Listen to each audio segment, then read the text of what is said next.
I don't have any sound, do I? Yes? Super. Thank you for an accurate introduction. Yes, I'm Lena Egede, if you want it pronounced in the Danish way. It's actually a name from Greenland, that's why it's a bit unusual. But I've looked forward to this little presentation today. I'm glad you're not all downstairs listening to that Google guy. I would like to talk a bit more about user research. There's also already been a few sessions about that today and yesterday. How many of you have attended the object-oriented session, object-oriented UX session, just to get an idea of it? Yeah? And the session about humanizing technology this morning? Anybody? Oh, yeah. So most of you have some kind of foundation warmed up to this talk about that of course we need to involve our users. I'm not going to talk a lot about why we need to do it, because I assume that we are somewhat on the same track there. But I'm going to tell you a lot about how you can actually do it and what you need to think about when you do it, because it's quite critical which method you actually choose. There's a lot of things that you have to be aware of that might not come to your mind when you think about, oh, I just need to talk to a few users. How hard can that be? As the lady before just told you, I have quite a broad experience in my bag. I've been a consultant, and I've also been on the other side of the counter in a large telecommunication company, for example. So I have been dealing with a lot of clients, and my approach today is not specified to a single sector or in any way. I mean, you can use it in many devices and in any sectors, because I try to summarize my experience and figure out what will actually work for most people in most situations, and that's what I'm going to talk about today. I'll start by talking a little bit about the why you need those lightweight methods, as I call them, because that's usually not what we are taught in university, actually. So somehow I'm saying you should do something else, and how dare I do that? And then, of course, I'm going to tell you something about what it is. I can't give you a full lecture of it. It will take about a day, I think, but I'll give you a clear idea about what it's all about. I would like to know a little bit about you. Are there any developers in here? Anybody who would consider themselves a developer? About 10, 15. All right. And designers? Yeah. And anything else but developers and designers? Yeah. What do you consider yourself? Product manager? Yeah. And you? Same. Okay. So that's like, yeah, maybe just outside the field of developers and designers, but still very relevant, I would say. Yeah, sure, cool. All right. What I'm going to talk about is actually, I would call it an approach to user testing, because it's not something completely new. I'm actually taking bits and pieces from the established methodology and just mixing them in a new way, in a new yummy drink, as I say. And I would love to get some feedback on that, because this is still work in progress for me. So if you see something that just doesn't fit to what you do in your life, or if I say something that you just don't think makes sense, then please let me know. I would love to get the knowledge, because, yeah, this is a work in progress, and I change bits and pieces along my way, and I do that because I get feedback from people who are different from me. So please participate and speak up. There's no reason, in my eyes, to wait until the last 10 minutes with the questions you may have. If something come up, just ask, just tell what's on your mind. I love that. So, but user research, that's a really large field, and user testing is a small part of that.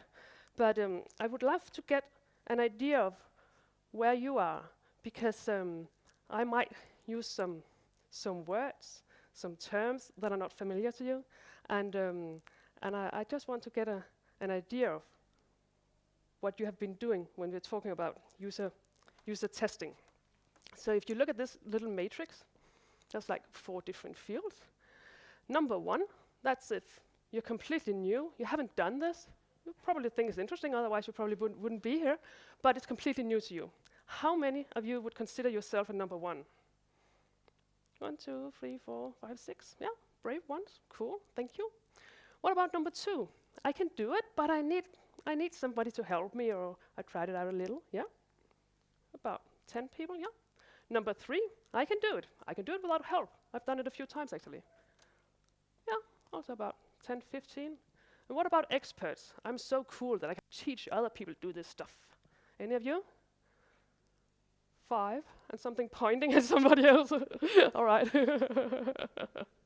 So it's a 5.5 down there. Cool.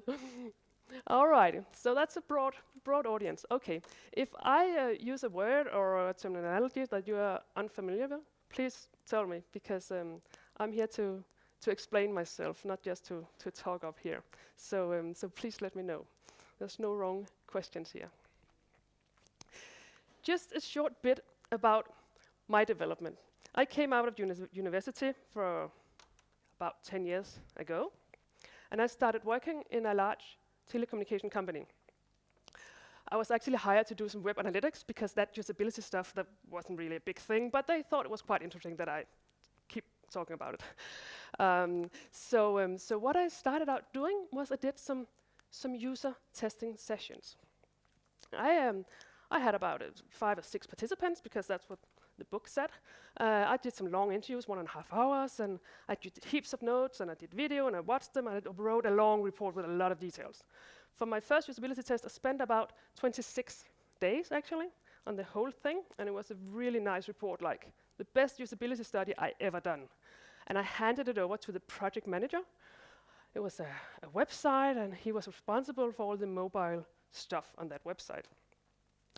And the impact was so little that I hardly remember it.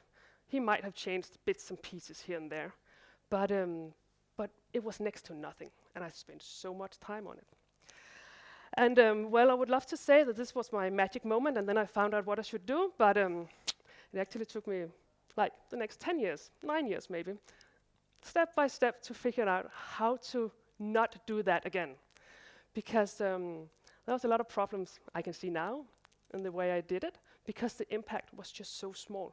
And then it doesn't really matter that I did the most perfect usability study in my entire career, when it has next to no impact. Now I do really small studies, and I would say they have more or less the same impact. And I do them in a day or 2. So if you can do if you can learn a little bit from this by not repeating my mistakes, I think that would be really valuable, because it took me a lot of years in order to do it in a different way. But what I do today is the same number of participants actually, but I do really short interviews. I do several rounds of interviews if that's what I need to do. I do some very focused short notes. I actually do them in Excel. I might record the videos because sometimes my clients like that, but I never watch them.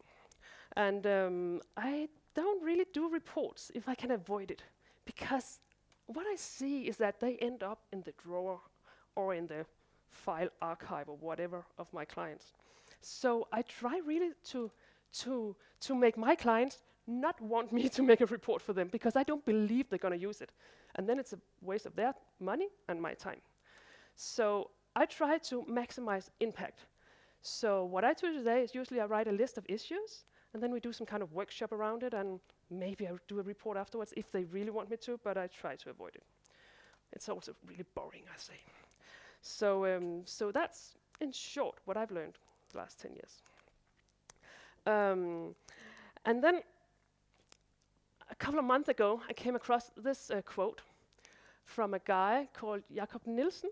Do any of you know him? He's actually a Dane, but I don't know if he's world famous or not. Well, he's world famous in Denmark.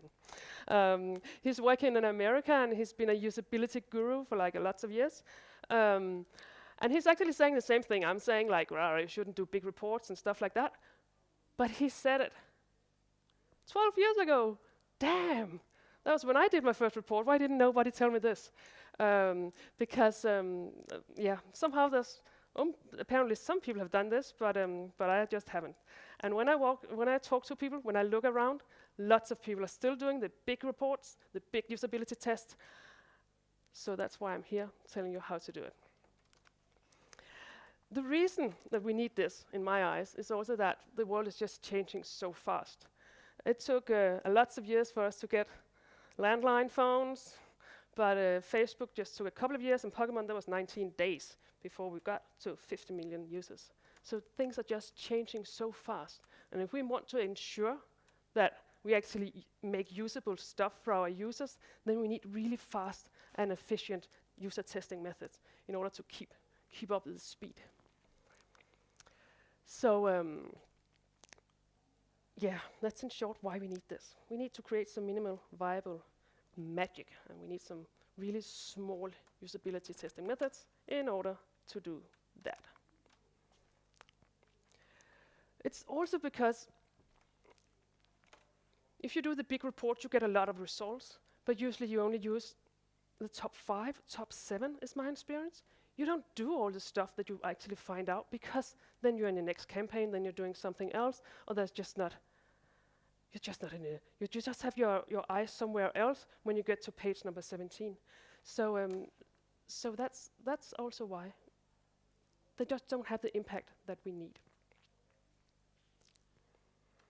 I've been working a lot with websites, but in my experience, you can do the same with apps or a lot of gadgets and products. It's the same user testing methods you can use. There's no difference. So if I use the website, just replace it with app or whatever you're doing, if that's what you need. So what is it about?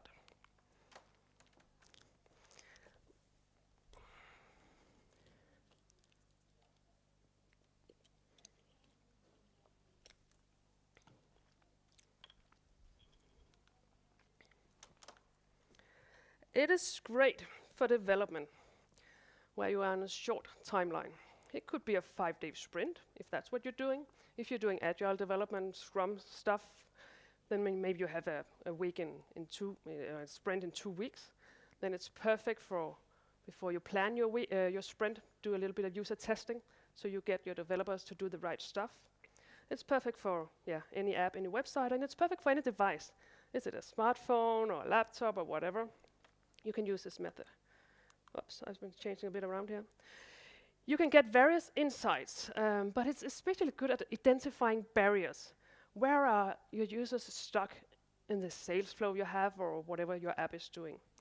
And it's also good at getting insights that you didn't know about, stuff that you didn't need or you didn't know that you actually needed. If you're handing out an online survey, then you get answers to exactly the stuff that you're asking about, but you get no knowledge about stuff you didn't know about. And that's one of the crucial things when you're user testing. You need to be open for stuff that you didn't know about. So that's quite important to me. It's really good for knowledge sharing. In order to create impact, you need to involve the organization, the people around you. Otherwise, you end up the way I did when I did my first usability study, handing over my perfect report, and the guy was just like, yeah, okay, I'll do it, bye. Don't do that. And it's good for frequent user testing, because it takes a little to master. In order to just be able to push the button, go out and do your user testing tomorrow, you need a bit of expertise. And if you only do this once a year, then it's just not really payable. Then find out, do something else, hire something to do it for you. And then remember that you can actually test as soon as you got something to test on. Very, very often, you wait, or I see people wait until it's more or less too late to change anything. Then they use a test, and they figure out, oh, it would have really nice if we have known this stuff before. But then it's just too late. Then you can change some colors and stuff, and that doesn't really matter. So test as soon as possible, sometimes even on paper. If you got a sketch of what you need to do, figure it out before you go and code it, because you can actually get a lot of answers in that phase. Or when you have just the front page, if that's what you code first, or whatever. So do it sooner than you think. There is a couple of modules, as I call it, when you do user testing in this way.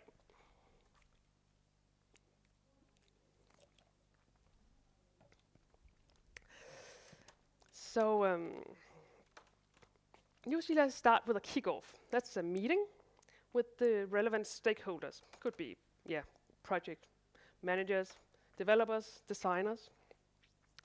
We agree on the main user tasks and focus points.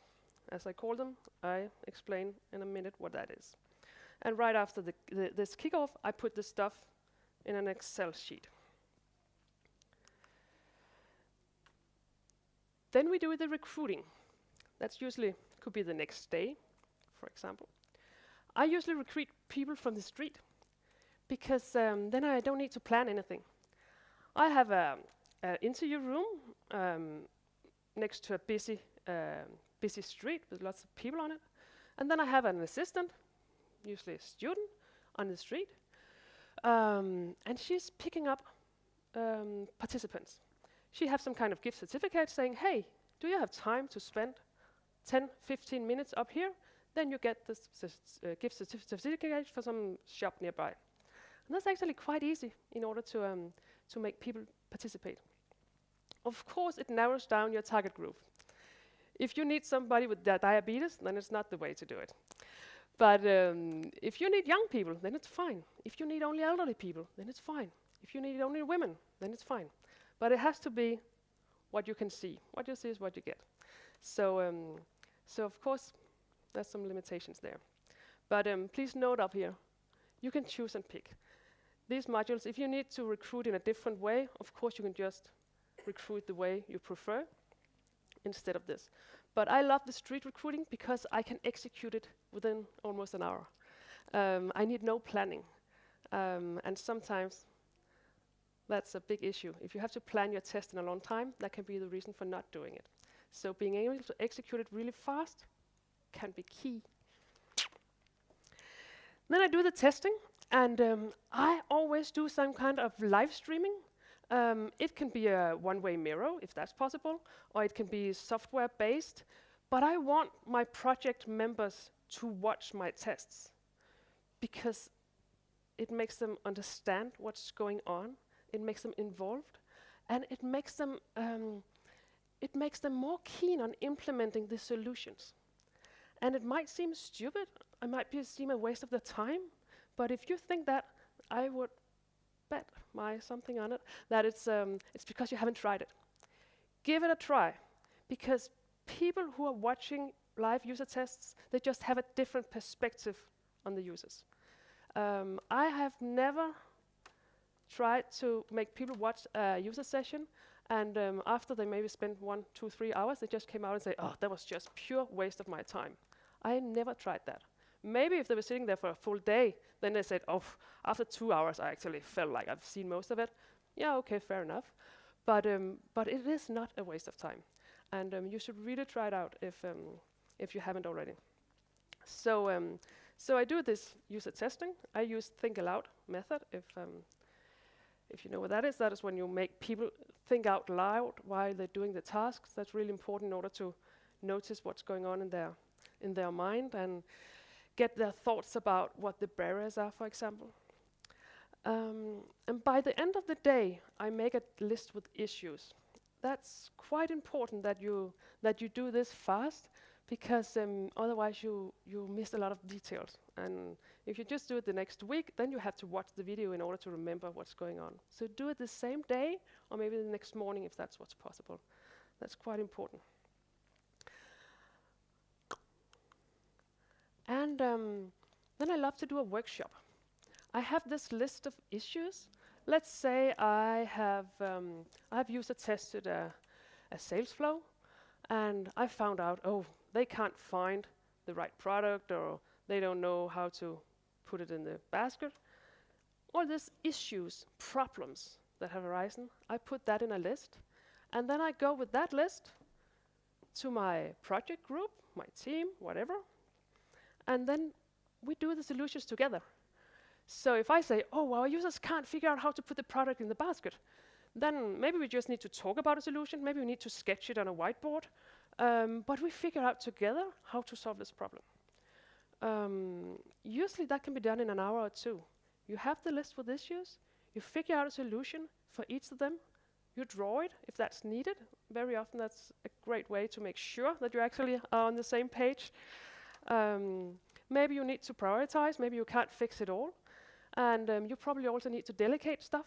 So you give the tasks out to the right people. And you can do that the day after the workshop, if this is the way you do it. And if I have to, then I do a report after this. But actually I prefer not to. The list with issues and some notes or sketches of the solution is very often my delivery into the project. Because usually you're on a tight timeline and you need to work on this. And when you test like this, you can actually start creating the solutions maybe the day after the test or 2 days after, because you know what the problems are and you know what the solutions are. Is that useful for any of you to be able to make the solutions after a day or two, or not? People are nodding a bit. Any comments? Anything that makes sense? Yeah? Yeah. But when we create products, for example, from the United States, and we are in Poland, and we take people from Poland Street, it makes a big issue or not? Because usually we should focus on real end user. And in Poland, you cannot find real end user, or almost it's hard to do. Is this important or not? Your first question was that I take a few people from the street, and and then you could hear the rest, everybody, I think. Yeah, if street recruiting just doesn't work for the stuff you're doing, then of course you should do something else. What I would recommend is some remote usability test. Maybe you have a panel of people, so you can write out an email saying, hey guys, now we need to use a test. Do you want to participate? We are running test sessions tomorrow. And that could actually be the right solution for you instead of the street recruiting.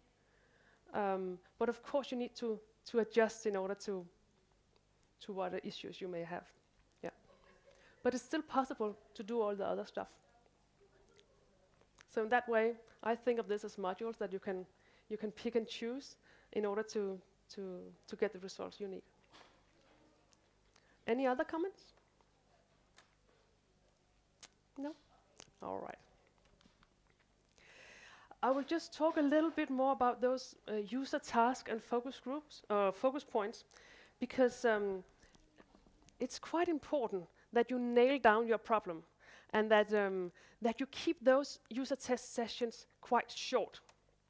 And the way you do this is by focusing on 1, 2, or 3 tasks, something that your users very often do, or maybe something that you think or know is problematic today.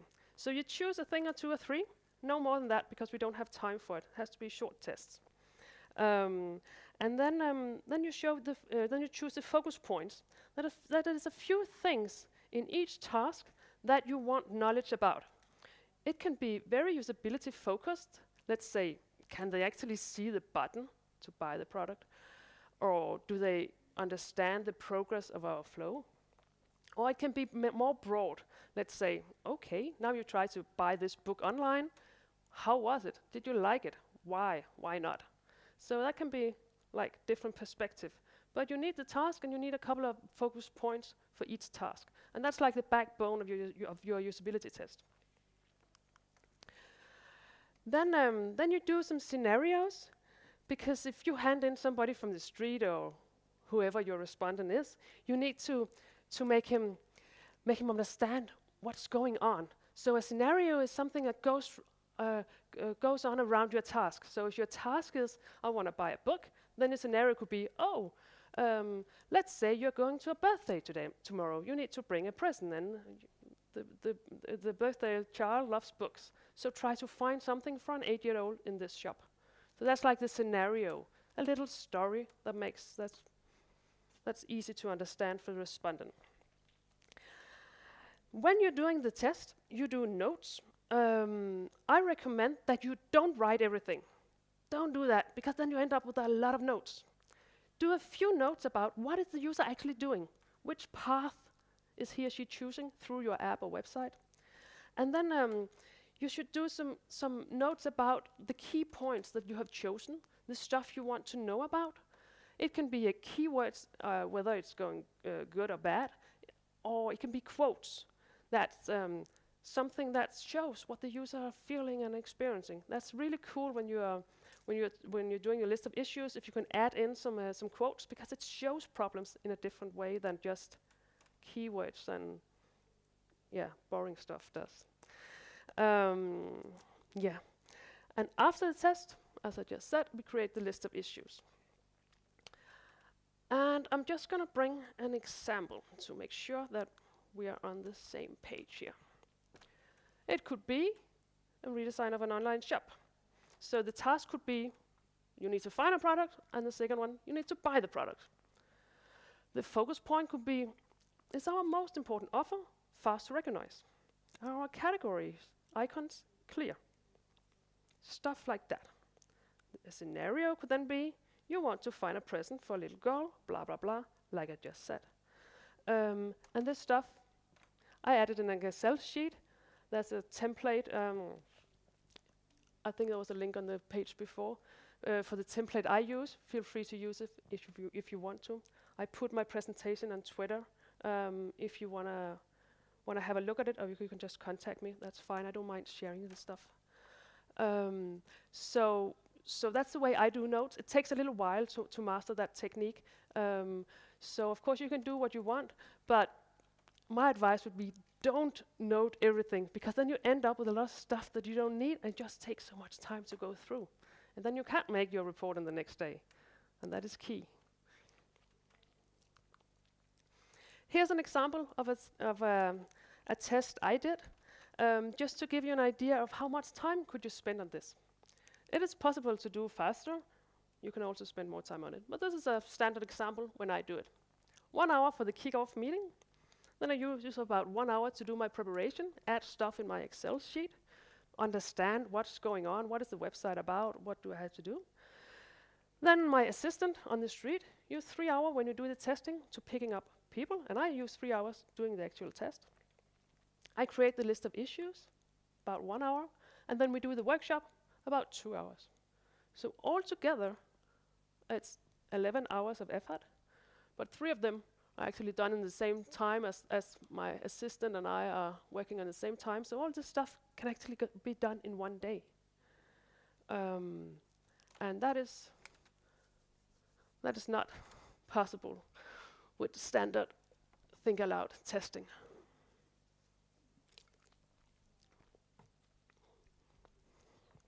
So that's the main benefit of this method.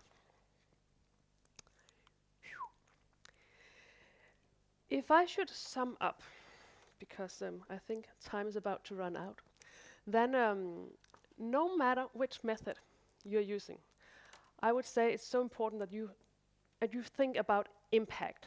How do I make sure that the people that this knowledge is relevant for actually understand it, gets involved, are willing to create solutions with me? And in my world, the way I understand it, that's what it's all about. Don't do usability testing if you don't get people with you. Then it doesn't matter, because it has no impact. So you have to think about what is your situation, what is your organization, and you have to try out. You can't think what it's going to be like. You have to try it out and dare to fail. And then forget the Bibles, those long reports. That was 10 years ago. Don't do that today. Unless, of course, if you are in healthcare, maybe you need the long reports for some reason. But really think about, do I need it? And if it's not a big, clear yes, then try to do it really small. It's easy to scale up. But if you can do it small, that's what you need. Repeat yourself. Every time you do this, if you try out this approach, I would bet that you get faster every time you do it.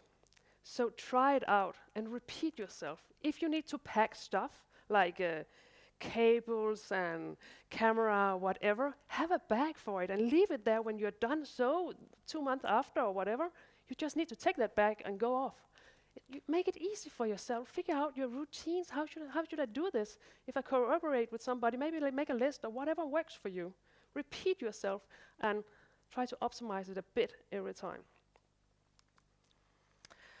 And then evaluate yourself.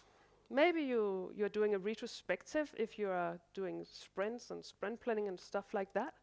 But try to make sure that your work has value for the people that you are working with. And you can only ensure that by asking them. Dare to ask them, hey, did it actually matter? The report or the workshop we had a month ago, has we changed anything? Oh, we haven't. Why not? What should I do different next time in order to not do that again if it has no impact? Talk to people. They would usually, I do that, and I usually get positive feedback even when they're critical, because they love that I actually care about whether my work has value to them. I don't only care about getting the money, I want to change something, and I need them to tell me if I don't, because it's impossible for me to know. So ask people, not just yourself. You should also ask yourself, but ask people. Maybe a month after, that's really a good time span, because if you ask right after the workshop, people are like, yeah, this is cool. But then they're busy and doing something else and forget about it. So ask after a month, and you will see if it actually has impact. If you want to know more, because of course there's a lot of details to know if you want to go out and do some user testing, I really recommend this book. It has a lot of really low-key information about what to do, what not to do, and then this guy is actually really, really funny. So it's not a boring book to read. It's the guy who made Don't Make Me Think, if you know about that book. But this is just about user testing done really easy peasy. All right, those were actually my words. And I have more time for more questions. And I would also love to know if this has any value to you. Is there anything new going on here? Or is it just the way you are doing it today, actually? So questions and feedback is very welcome.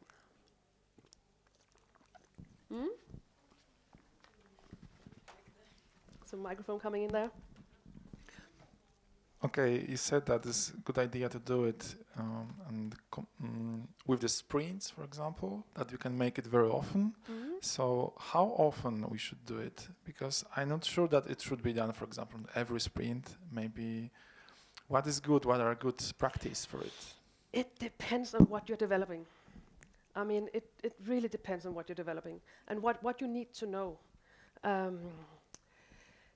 often see that I can cut down the development process by getting the answers to questions early.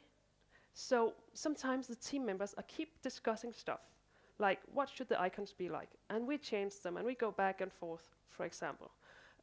If we can cut down questions like that really fast, then we save time in the long run by changing things back and forth, back and forth, back and forth.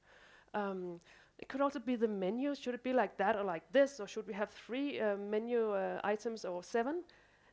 Whenever that pops up again and again, go user test it in order to get an answer that the team respects. And then they can move on. So it really depends on your situation. I would say maybe some sprints you don't need. Maybe other sprints you need to do it twice. So stuff you're not sure about, and stuff that keeps popping up because you're changing things back and forth. Those are like then you should go user test for sure. Yeah, there's no easy answers, unfortunately.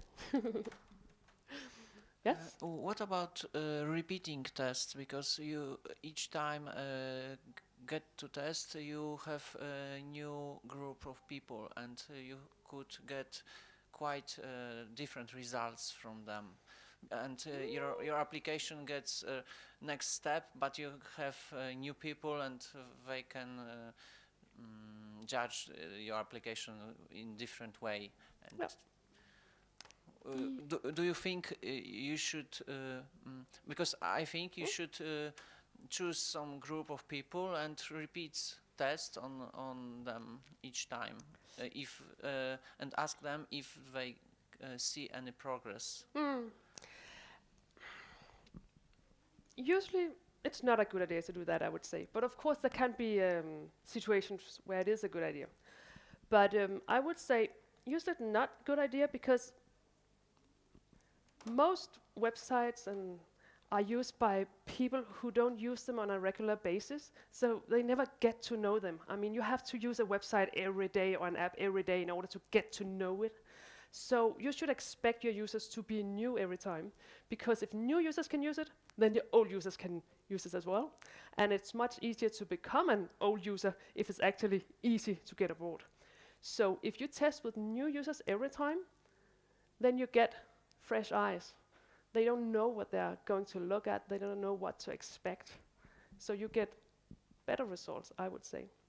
And usually after 3 or 4 user testing sessions, you start getting the same stuff. People are meeting the same barriers. People are not that different when it comes to, I mean, I don't ask people what they like. I don't care about what they like. I care about if they can complete the task or not. And people are not that different. So if you test with 3 or 4 people, usually you actually don't need more than that. But I usually do it just a couple of more just to, make sure, and I can exclude that odd one or the one that just kept talking or whatever. So you don't need that many people. Actually, I mean, academic studies have shown that with 5 people, you get 80% of the problems of a website. It's 5 people. You don't need more than that. But of course, there can be some cases where it's interesting to test with the same people. But I would say that's if it's a system, maybe a hotel booking system for the clerks standing there doing stuff. I mean, then it can be relevant to do repetitive tests, but usually it's not. Does it make sense? Yes, it makes sense because I prepare tests like you said, but we produce application for very narrow. It was medical application, and it was for very narrow group of people. So we have repeating the tests on the same group and ask them if we made any progress. Yeah, then it can make sense. Yeah, but you just need to remember to put in some fresh eyes in the process, so they don't go too much into it. Thank you. Oh, just wait so everybody can hear me. Or should I repeat? Yeah, super. Thank you. Okay, just it's a follow-up to the question, but I think that people, if you use the same people for testers, they can learn the system, and then after a while, they know how to buy a thing, even though it if doesn't it's make difficult. sense. Yeah. So. Totally agree. Yeah. And very often, if you have a website, you tend, or an app, you tend to assume that people get used to it. But it's one app out of 50 on my phone. And this website, I visited it last week, but I visited maybe 50 between. So I can't remember that you're doing search in a different way. I just think it's annoying. So you should really go for the fresh eyes. Don't believe that people are so fond of your stuff that they just like that you're doing it different. They want it to be really easy. Yeah?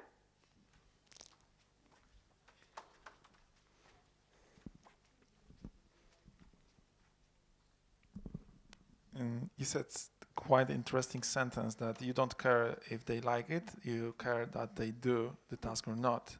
So you never try to measure if the first impression of the app matters or whatever, just only focus on the task, nothing more is important. If you want to know about whether people like your stuff or not, you should do something quantitative. You need to ask more people.